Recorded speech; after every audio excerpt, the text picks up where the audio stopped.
Hey guys, DJ from PTA. Going over today, August 1st. Rough day for me. Markets was pretty mixed. So we're going to go over a few trades. Tblt Govx were my losers. Vrax was a miss.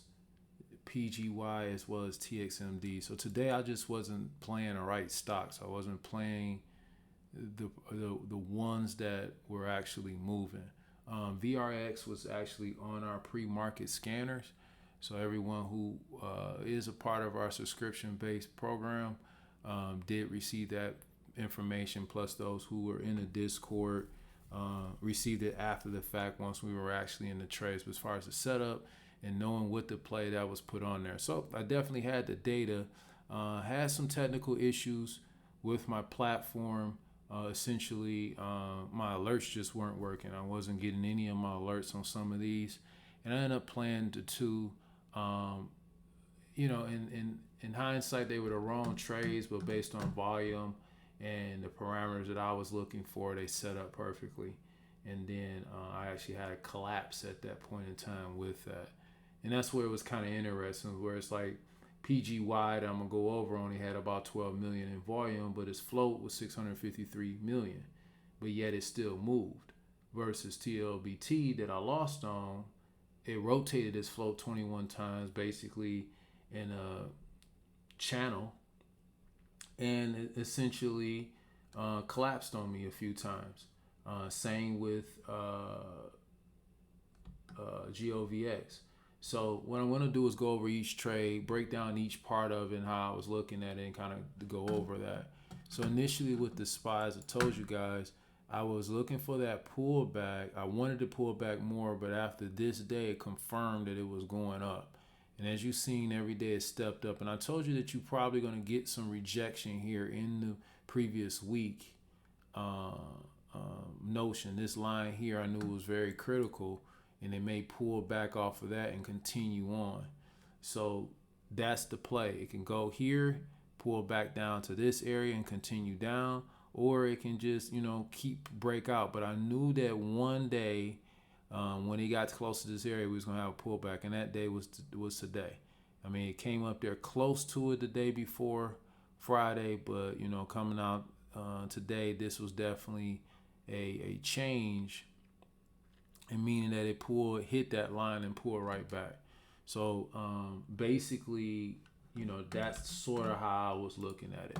I was looking at it as a situation that, hey, it probably has some legs to get to that previous week, but it ended up pulling back.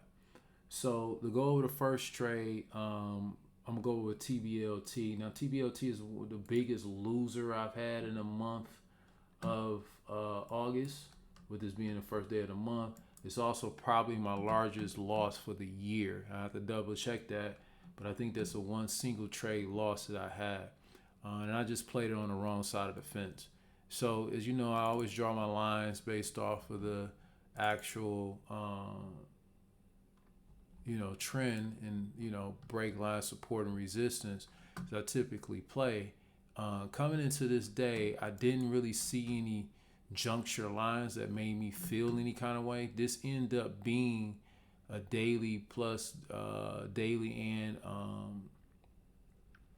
a daily support versus an entry day support right at 8:45. Now when I break down this chart, you're going to kind of see what I mean. So we had this big rally coming into here, 715 being a critical area off the daily. We had this big rally that came in, it hit that 875 area, peaked out, pulled back, and then it took off.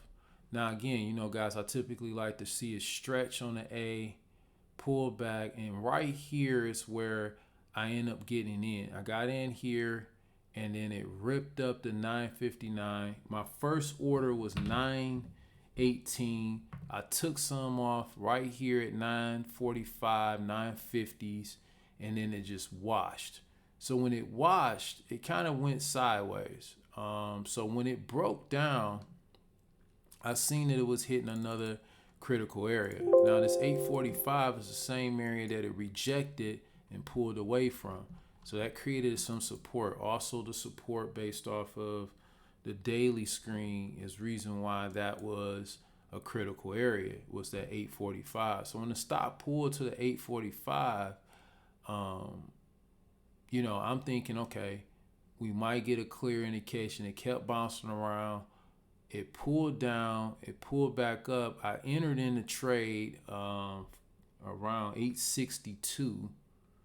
It went back up to 875. I had an 845 risk, got me out. And then it did it twice. So it did it here once, 862, pulled back up to 875, got me out. So when it did this over under move, I'm thinking, okay, it'll do it again. I loaded up again, went, and then failed and failed to break out. So it pretty much just channeled. And then the volume just kind of died off after that. So my thought was initially was that it would have moved. Unfortunately, it just didn't. It had all the other parameters and things that I was looking for, but for whatever reason, it just didn't move. I think it was mainly crowdiness is what I can look at that on. So first initial trade, that was a win, which was up here. Again, I got in at 916, got out in 950s, 52. I got a few off in 53. It went to 959 and then it slammed. The second trade was a loss. The loss came right here in this section, which was this 862.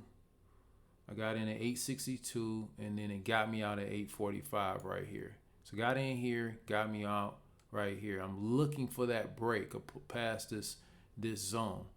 It dropped down. It typically, when a stock drops down like that, recaptures itself very quickly, creates a pattern, right? So you see this right here. So when I got the confidence here, I entered back in at 862, same area. It wiggled, and then it took off. And then when it took off, it hit this area, which I thought would have been the break, and then it came back and slammed, got me out of it. So both times, really tight stops, but just didn't play out the way that I thought it would have. It's still going to be on my radar just because of the chart pattern. Because even if I look at it from a more long-term aspect, I do see we got some support building in and around the 820s right there. And that might be a key area that I'll look at tomorrow going into it to see exactly what it's going to be. I mean, with that float rotating 21 times, I really felt it was going to take off, but we just didn't get that type of momentum. The next stock I went over that I played, my other loss was Govx. Similar pattern, similar chart, similar issue. Stock jumped up pre-market. I looked at my key areas, but I really didn't see anything too crazy other than right here was a good area. We'll call that $4. Okay. I think it was 405 actually. Let me double check. Yeah, it was 405. At 405 is an area, and then we had a couple key areas up here. I would say this was a key area right there at 432. So everybody was looking for that 430 break. Just didn't get it. So zeroing down, let's go to this 30-minute. I'm gonna go right back to the 5 so you can see. So I ended up placing my trade on Govx. That trade came in at 391. So let me draw a line so I can explain that part. Now 391. So what happened is I squoze in. Where was it? Here. So we had this big pull down here, and then we had this retracement. So what happened, well, at least what I thought was going to happen, was we were going to get a nice little yank and hit. So when it popped up, I popped in at 391 right here. So I was looking for this 405 break, maybe a miniature pullback, and then a takeoff back up to 430 based on volume and everything creeping in the way it did. It actually just knifed almost as if it was being controlled. Now, I don't make excuses. I just call it what it is. But if you can clearly look at this chart with the amount of volume that it had, GOVX didn't have no light volume to begin with. It was some volume. 115 million. Float is only 12. So you talking about they rotated this float 10 times, relatively in the same space of a rather we call it from 360 to so a 40-cent range for the whole day of a stock that just kind of played. And once I saw this knife move, and my risk was like 380, so it was a 10-cent risk.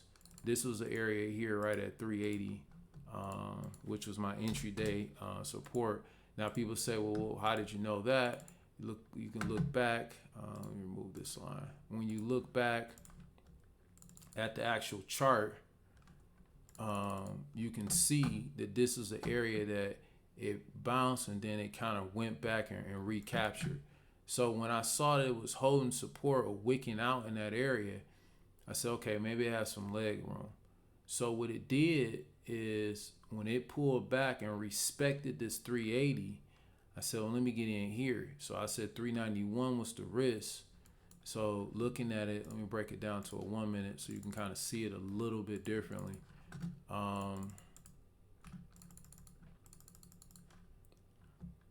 Let's see something here. Why is this acting like this?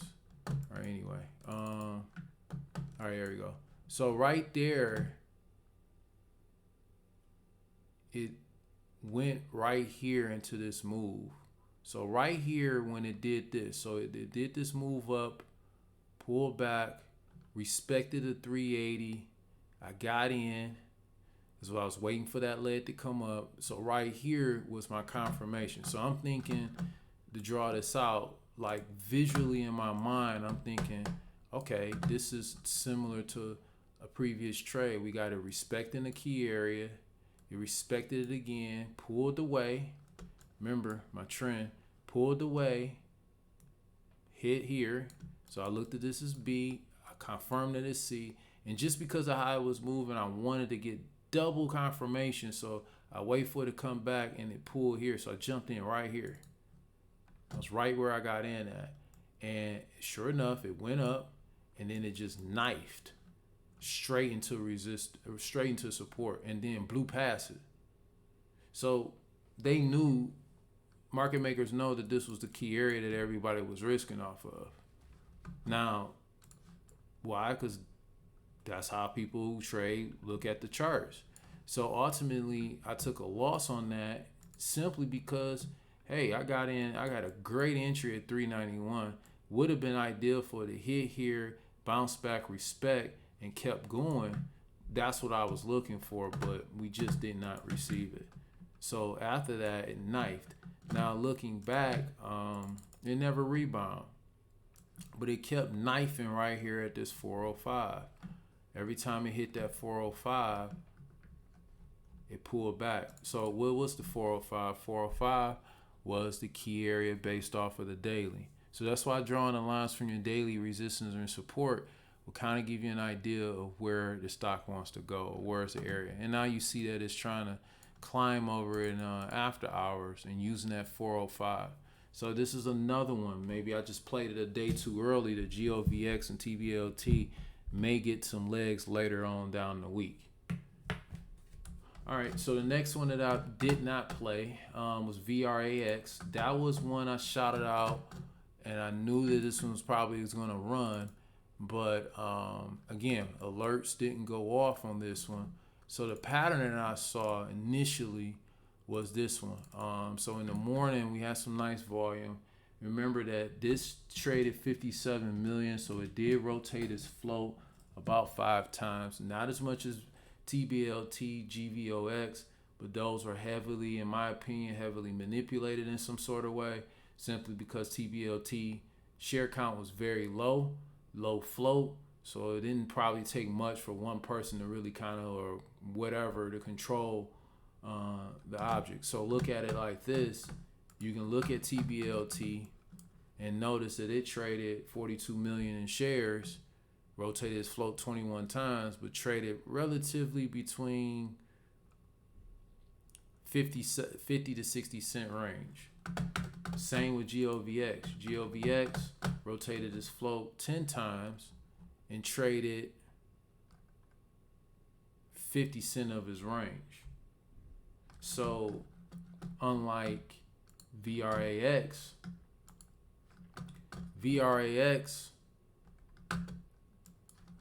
rotated its float 5 times, 5.18 times, but it's more of a trend. So what I was looking for was, I saw the support coming in off of the daily first. So I believe it was 7. I want to say.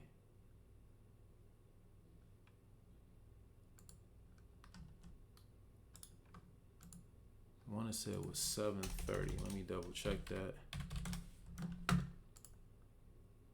Yeah, 7:30. So when I came into the day, I saw that it kind of like held this 7:30 area, gather or trap some shorts here, and then it ripped. So this is where I considered the first part of the trade as being A. This was A, because like I said, I always look for the pull during the day. So this was A. This created B, and then this acted as C. Now, what was interesting about this, when you zero it down, my alert was sitting at 816. So ideally, I wanted 816, 820 entry. So let's go over that. My entry on that would have been about 820. So I'm gonna just put that there. I'm gonna put it as yellow, because I didn't actually place that trade. So right there was right where I wanted it. So once we had this full A extension and it pulled back, I treated this area, so we'll just call that 765. I looked at that as B. Why? Well, we had us a nice pullback, came here, and then it pulled up, and that's when it confirmed. So that is where my entry would have been, and that's where I had set my alerts. But for whatever reason, it didn't go off. So something I have to go through and look at the platform to make sure I don't have any other issues, make sure I had all my updates done or whatever. But for whatever reason, my alert didn't go off. But that was how I was looking at this trade. I already saw A and B, so I had set my area here because it was pulling back, which I like. So it gave me double confirmation, similar to the other trade on GOVX before the 391 entry, and then it knifed. Well, when it wasn't being controlled and it's flowing, then you get your 821 entry. Now that was about a 20-cent risk. Yeah, it was about a 20-cent risk. Right there, $7.98, $8. So I knew this was the key area in my mind. Set my alerts. I set it about 816, set a couple alerts, never went off. Missed that trade, 820, and this trade, easily went $5. So we went from 820, $5.60 range on that one. So that was a nice, good trade. A lot of few traders in there in the Discord saw it, took advantage of it, kept going. By the time I actually saw it on my list, looking at the mark on my trading list, and I have a list that I can kind of look at and monitor price action. When I seen it getting close to that area, when it was at 8, when it was sitting here, I was waiting. My alert did not go off. It went through. I saw it at 8:30, but again, I don't chase. So just because it might have hit my range, if I miss my price target, I just miss it, and I'm willing to let it go. So when the stock went, it left the 820 area, pulled off, pulled back.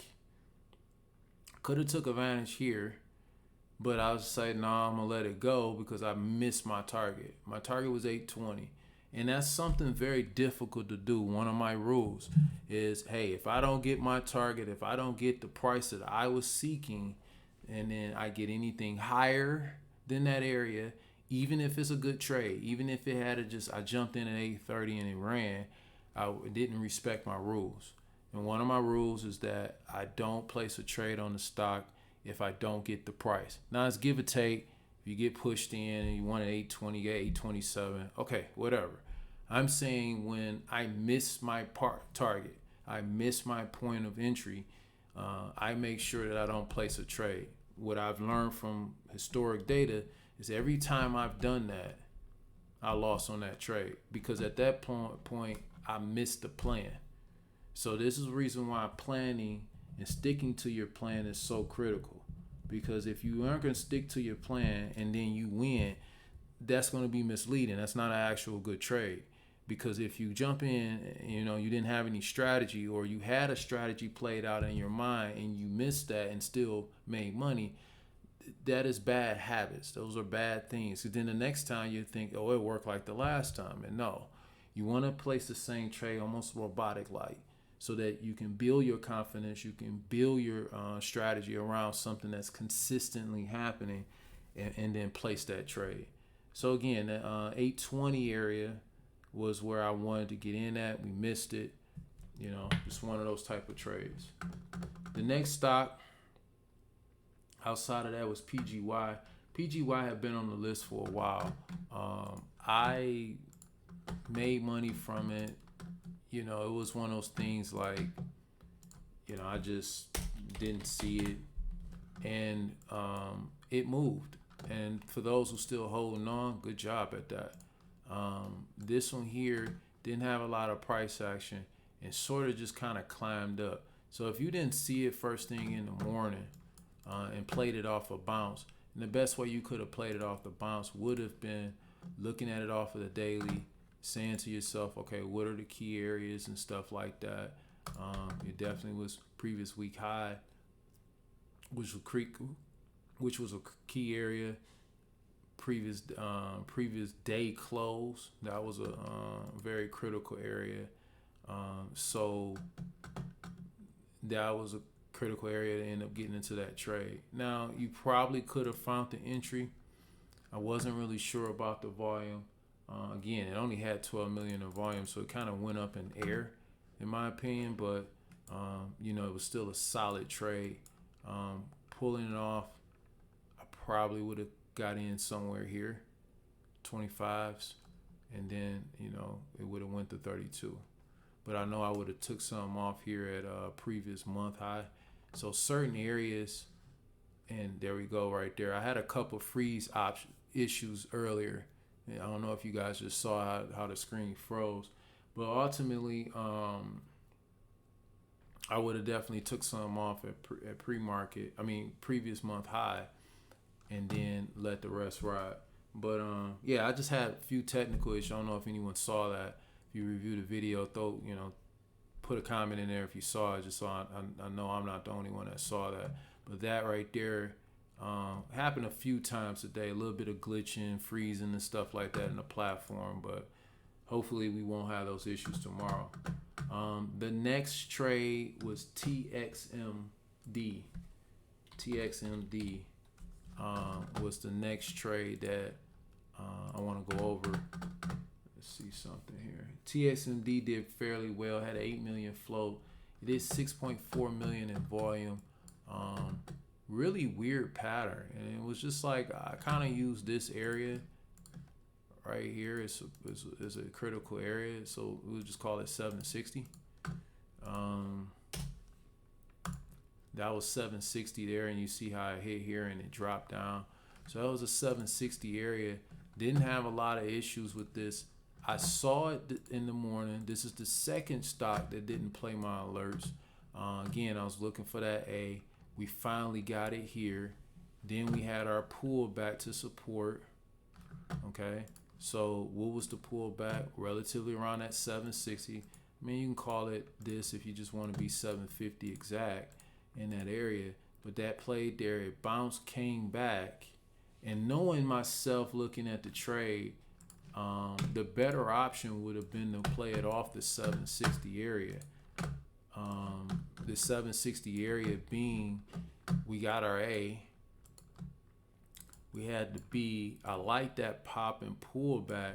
You could have used that as a miniature A. Pullback, and then that became B.